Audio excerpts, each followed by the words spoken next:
अम्मा, आपके बेटे ने मनी ऑर्डर भेजा है। डाकिया ने अम्मा को देखते ही अपनी साइकिल रोक दी। अपने आँखों पर चढ़े चश्मे को उतार आंचल से साफ कर वापस पहनती अम्मा की बूढ़ी आँखों में अचानक एक चमक सी आ गई। बेटा, पहले ज़रा बात करा दो। अम्मा, आप मुझे हर बार बात करवाने की जिद ना किया करो। यह कहते हुए वह डाकिया मोबाइल पर कोई नंबर डायल करने लगा। लो अम्मा, बात कर लो।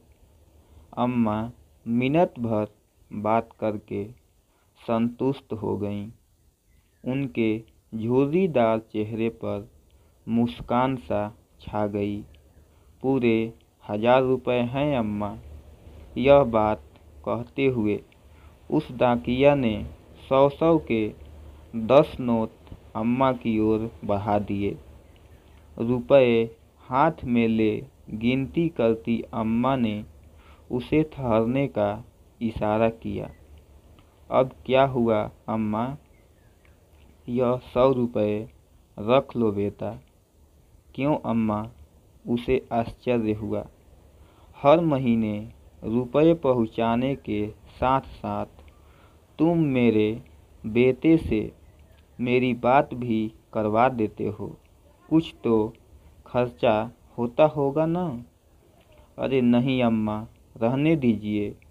वह लाख मना करता रहा, लेकिन अम्मा ने जबरदस्ती उसकी मुट्ठी में 100 रुपये थमा दिए और वह वहाँ से वापस जाने लगा। अभी कुछ कदम ही वहाँ से आगे बढ़ा था कि किसी ने उसके कंधे पर हाथ रखा। पीछे मुड़कर देखा तो राजू था। भाई साहब, आप यहाँ कैसे? मैं यहाँ किसी से मिलने आया था, लेकिन मुझे आपसे कुछ पूछना है। जी पूछिए भाई साहब। भाई, आप हर महीने ऐसा क्यों करते हैं? मैंने क्या किया है भाई साहब? राजू के सवाल से डाकिया थोड़ा घबरा गया। हर महीने आप इस अम्मा को अपनी जेब से रुपए भी देते हैं और मुझे फ़ोन पर इनसे इनका बेटा बनकर बात करने के लिए भी रुपए देते हैं। ऐसा क्यों? इनका बेटा कई बाहर कमाने गया था और हर महीने अपनी अम्मा के लिए 1000 रुपये का मनी ऑर्डर भेजता था, लेकिन एक दिन मनी ऑर्डर की जगह इनके बेटे की संक्रमण से मौत की चिट्ठी आई थी। हर महीने चंद रुपयों का इंतजार और बेटे की कुशलता की उम्मीद करने वाली इस अम्मा को यह बताने की मेरी हिम्मत नहीं हुई।